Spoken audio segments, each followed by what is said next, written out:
हम्म। चलो, चल रहा है सब। देखो तो, ये चैप्टर कौन सा है? चैप्टर तो डाला ही नहीं, चैप्टर नंबर 7 है ये।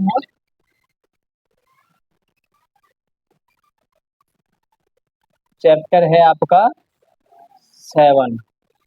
चैप्टर का नाम है आपका ट्राइंगल। ठीक है। हाँ जी। तो इस चैप्टर में जो एक्सरसाइज है ट्राइंगल में, वो है सर्वांग सम त्रिभुज। क्या है?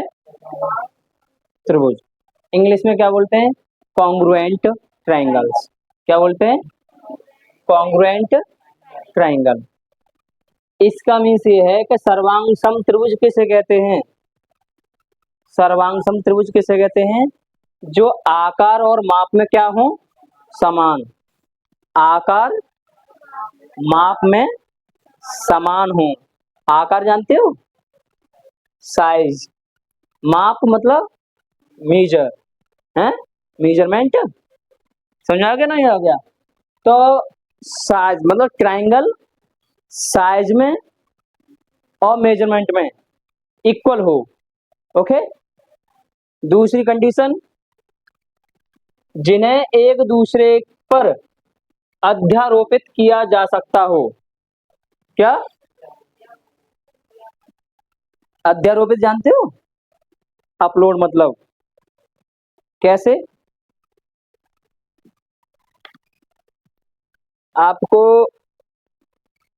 ये इक्वल है, एक दूसरे के बिल्कुल इक्वल है ये। और अगर आप कोई ट्रायंगल लो, तो जैसे ये दोनों ट्रायंगल हैं, ठीक है, ये दोनों ट्रायंगल हैं, अगर इनको दोनों पकड़ो, ज्योमेट्री बॉक्स आता है आपका, उसमें ट्रायंगल आते हैं।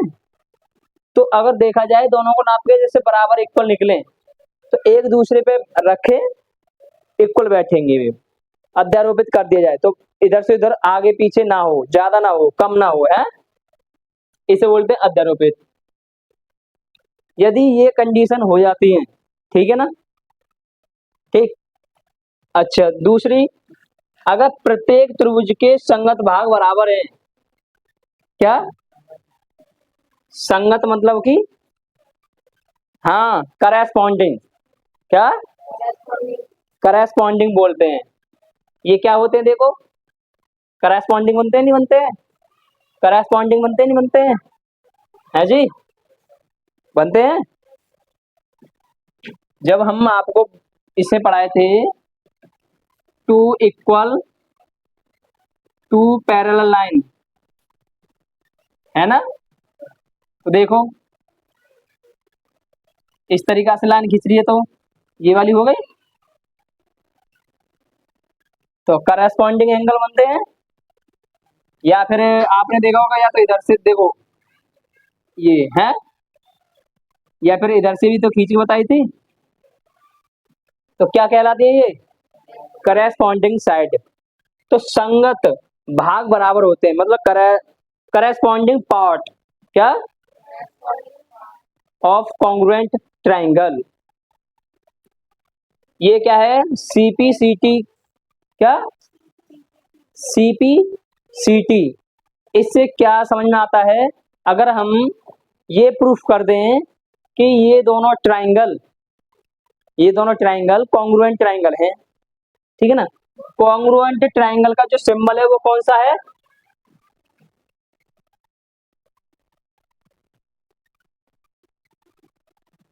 दिखाई दे रहा है? टू इक्वल साइन लगाने का है, और टेंडल, टिंडल, है ना। ओके,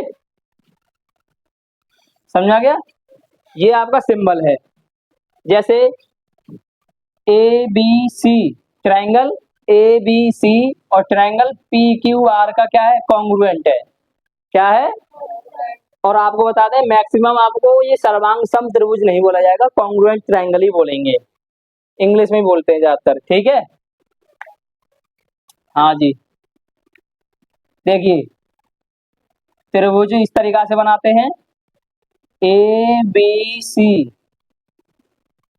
कॉन्ग्रुएंट त्रिभुज पी क्यू आर, ये दिखाई दे रहा है आपको? हाँ, इस तरीका से हम लिखते हैं, या बुक में आपको दिखाई देगा। ठीक है, हाँ जी। और ये हम कैसे प्रूफ करेंगे कि ये दोनों ट्राइंगल कॉन्ग्रुएंट हैं, ये दोनों त्रिभुज कॉन्ग्रुएंट हैं, मतलब सर्वांग सम हैं। कैसे प्रूफ करेंगे? तो त्रिभुजों के सर्वांग सम होने के लिए पर्याप्त प्रतिबंध, ठीक है ना, sufficient condition for congruence of triangle, number 1 side angle side. यदि आपने दो त्रिभुजों में, यदि आपने दो ट्रायंगलों में ये निकाल के दिखा दिया कि इन दोनों ट्रायंगलों की ये वाली साइड और ये वाली साइड और ये वाली साइड और ये वाली साइड इक्वल है, और इसका ये वाला एंगल और इसका ये वाला एंगल इक्वल है, तो ये दोनों ट्रायंगल क्या है? फिर सर्वांग सम है। ओके, अगर ये आपने ये प्रूफ कर दिया कि इस ट्रायंगल की दो साइड और एक एंगल बराबर हैं, क्या? यदि आपने ये प्रूफ कर दिया कि इन दोनों त्रिभुजों में दो साइड और एक एंगल आपस में बराबर हैं, मतलब दो साइड हैं और एक एंगल आपस में बराबर हैं, तो ये दोनों त्रिभुज क्या कहलाएंगे? फिर सर्वांग सम कहलाएंगे। क्या कहलाएंगे? कॉन्ग्रुएंट ट्रायंगल कहलाएंगे। ओके, यदि ये दोनों त्रिभुज कॉन्ग्रुएंट ट्रायंगल कहलाएंगे तो आप इन त्रिभुजों की कोई सी भी साइड, कोई सा भी फिर एंगल आप उसमें बराबर दिखा सकते हो। किस बेस पर? सीपी सीटी कोष्टक में लिख सकते हो बराबर में। कैसे? मान लो ये मैंने प्रूफ कर दिया कि ये दोनों ट्रायंगल कॉन्ग्रुएंट हैं। क्या है ये? किस बेस पे बताओ? ये दोनों देखो कैसे कि साइड, फर्स्ट ट्रायंगल की साइड, ठीक है ना, और सेकंड ट्रायंगल की साइड आपस में बराबर है। फर्स्ट ट्रायंगल का एंगल और सेकंड ट्रायंगल का एंगल आपस में बराबर है। फिर दोबारा फिर देखा मैंने कि फर्स्ट ट्रायंगल की साइड और सेकंड ट्रायंगल की, मतलब सेकंड साइड नहीं, साइड, अब कौन सा साइड ये नहीं बता रहा हूँ, ठीक है ना। यहाँ पर हमारा अभी मुद्दा वो नहीं चल रहा है, आपको समझाने का चल रहा है। तो आपस में तीनों बराबर हैं, तो ये जैसे आपके तीन कंडीशन आप लागू कर देंगे तो आप लिखेंगे कि त्रिभुज ए बी सी कॉन्ग्रुएंट है त्रिभुज पी क्यू आर के। ओके, आया? समझ में नहीं आया? आप वहां से उठ के इधर बैठ जाओ, तो यहाँ आ जाओ ना। तो अब जैसे ही आपने इन दोनों त्रिभुजों को ये सिद्ध कर दिया कि ये दोनों त्रिभुज एक दूसरे के कॉन्ग्रुएंट हैं, क्या है, तो अब आप इन त्रिभुजों की कोई सी भी साइड बराबर दिखा सकते हो। जैसे मैंने सिद्ध में तो ये दिखा दिया कि ये साइड और ये साइड इसकी बराबर है, ये साइड और ये साइड बराबर है। तो अब मैं इस बेस पर ये दिखा सकता हूं, देखो BC बराबर होगी किसके? QR के। किस बेस पर? ये क्या कह रहा है? Corresponding part of congruent triangle. यदि तुम्हारे कॉन्ग्रुएंट ट्राइंगल है तो उसका करेस्पॉन्डिंग पार्ट भी बराबर होता है। क्या समझाया? यदि टू ट्राइंगल कॉन्ग्रुएंट हैं तो उनके करेस्पॉन्डिंग पार्ट आपस में क्या होते हैं? इक्वल होते हैं। समझाया?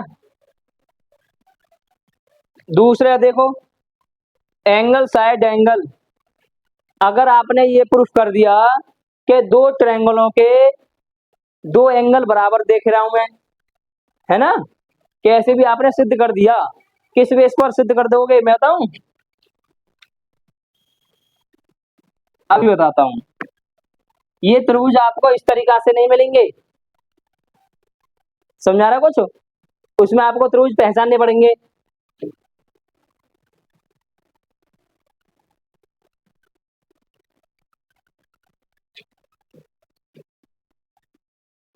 मिल गए दो ट्रायंगल।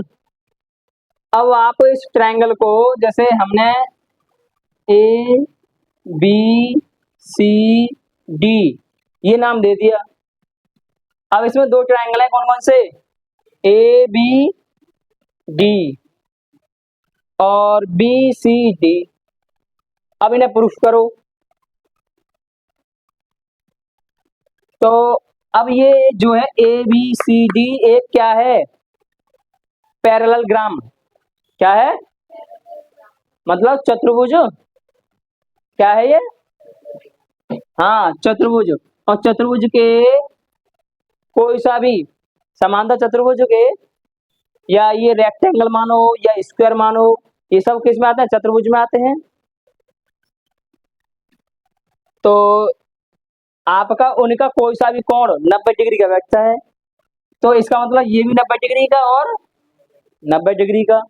ठीक है, तो इस त्रिभुज, इन दोनों त्रिभुजों में क्या इक्वल करके दिखा दिया तुमने? अब मैं बताता हूं, angle D A B, angle B C D, तो एंगल दिखा दिया तुमने इक्वल। अच्छा ये देखना जरा, बी डी, ये बी डी साइड कौन से त्रिभुज की है? दोनों की है। तो ये वाली साइड इसकी भी बराबर है तो इसकी भी बराबर है, तो साइड भी बराबर दिखा दी दोनों त्रिभुजों में इस तरीका से, तो साइड हो गई इक्वल। और देखो ए बी डी, मतलब ये वाला एंगल इस त्रिभुज का ये वाला एंगल और इस त्रिभुज का ये वाला एंगल, आप उसमें क्यों इक्वल हैं बताइए? अल्टरनेट एंगल पागलो है, मेंटल गर्ल है, कितने पढ़ाए हैं? और क्या कह रहे थे हम? ये जेड नहीं बन रहा क्या? ये वाला एंगल इक्वल है। तो अब आपने देखो, एक तो ये वाला एंगल इक्वल दिखा दिया, एक ये वाला एंगल इक्वल दिखा दिए, तो दो तो आपने एंगल इक्वल दिखा दिए और एक साइड इक्वल दिखा दी दोनों में। तो ये अगर आपने दो एंगल इक्वल दिखा दिए, एक साइड इक्वल दिखा दी, मतलब एक दो तीन चार पांच, इन पांचों में से कोई सी भी कंडीशन आपने लागू कर दी, तो इन पांचों कंडीशनों में से कोई भी एक कंडीशन तुमने दिखा दी, तो समझो वो ट्रायंगल कॉन्ग्रुएंट ट्रायंगल कहलाएंगे। ओके। मगर ध्यान रखिए, कौन कौन सी कंडीशन है जो कॉन्ग्रुएंट ट्रायंगल प्रूफ करती हैं? Side angle side, angle side angle, angle angle side, side side side, right hand side, या जानते हो इसे? समकोण त्रिभुज, राइट एंगल ट्रायंगल वाला कौन सा? हाँ राइट हैंड साइड। ओके, आ रहा समझ में? मगर एंगल साइड साइड नहीं दिखा सकते, मगर एंगल एंगल साइड दिखा सकते हो। ठीक है ना?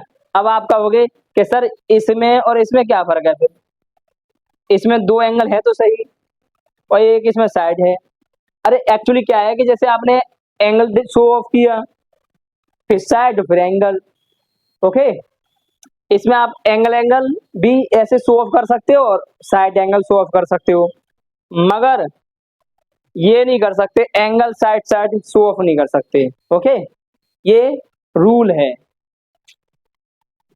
और समकोण त्रिभुज, समकोण त्रिभुज में आप देखोगे जो 90 डिग्री का होता है तो उसके बाद बाकी दोनों एंगल इक्वल होते हैं। और एक तो 90 एंगल का आप सीधे सीधे मालूम है कि ये 90 एंगल है। और इस तरीका से 2 एंगल हो राइट एंगल ट्रायंगल, तो उसमें तो सारी प्रूफ है कि 90 एंगल इसमें इक्वल होगा, 90 एंगल इसमें इक्वल होगा, और उसका जो ऊपर को एक कोण बनता है वो भी इसमें इक्वल होगा, और उसकी ये वाली साइड इक्वल है तो उसकी ये वाली साइड इक्वल है। उसमें तो काफी कुछ मिलता जुलता मिलता है। तो अब इसमें जैसे कि आपने ये दिखा दिया कि साइड, वो एंगल साइड एंगल दिखा दिया, तीनों बार कंडीशन दिखा दी, फिर आप लिख दोगे त्रिभुज A B C congruent triangle P Q R, ये दिखा दिया। अब वो आप कोई सी भी साइड फिर इसकी आप उसमें बराबर दिखा सकते हो। और बताइए अब, ठीक है, और कुछ समझना है, और समझना हो तो मुझे बताना फिर, ठीक है।